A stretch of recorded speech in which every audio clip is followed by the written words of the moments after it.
a seminar or demonstration, the instructor will always show the perfect stick disarm that works every time. The reality, however, is that in a real-life situation, that stick disarm attempt will probably get you really hurt. But why is that?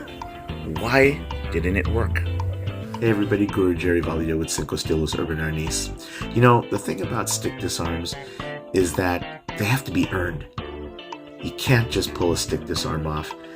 You know, you probably have a problem learning it in class. What more when you're trying to pull off a disarm against an uncooperative opponent who's trying to take your head off at the same time? Stick disarms have to be earned. Any disarm has to be earned. You have to earn it.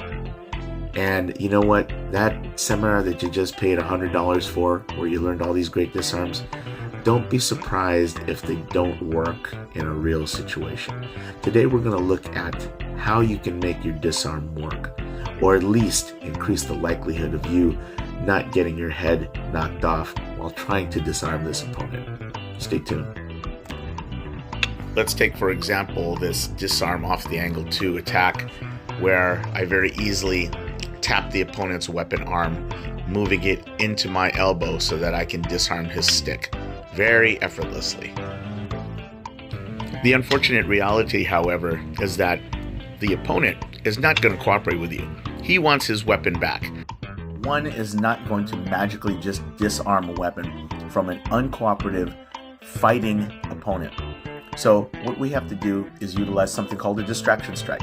And I kind of borrow that term from law enforcement, where they teach officers how to do distraction strikes so that they can lead the opponent's mind with pain and, for just an instant, get the opponent's attention off of them and back onto themselves, because now they've been hit with something. The pain is causing a reaction, and now they're not so concerned with fighting the officer. They're concerned with the pain that they're feeling in their bodies. And the officers are supposed to take advantage of that and try to subdue them and cuff them and whatnot. So we're going to use the same principle here in a stick disarm. You have to do some kind of distraction strike. Hit the opponent or it's going to hurt. Hit them once, even twice if you need to. Lead their mind with pain. When their attention is off of attacking you, you take advantage. You use that moment to effect your disarm. As you can see in this version of the same disarm, I utilize a swiping, scraping Sonkiti strike to the opponent's face, thereby distracting him, causing pain and injury, and effecting an efficient disarm. One rule of thumb: don't ever chase a stick disarm. A stick disarm will come because you either A, have set it up properly and efficiently, or B, it just happens to fall in your lap. Those are typically the two reasons why stick disarms even happen. But don't go chasing it. If you make an attempt to do stick disarm and it doesn't work, continue hitting. Stay with the hitting and disable the opponent.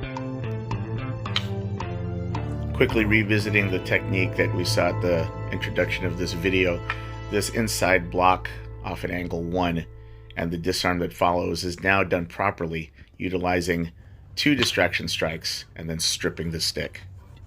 The reality on the street is that the opponent will not be cooperative. The opponent does not like you, and he's fighting as hard as you are to try and take your head off. So we have to be one step ahead. Stick disarms are a potent part of any arnisador's arsenal, but they should be done right. They should be done efficiently. They should be done safely for you, so that when you attempt to stick disarm, you're not putting yourself in more of a dangerous situation. Okay?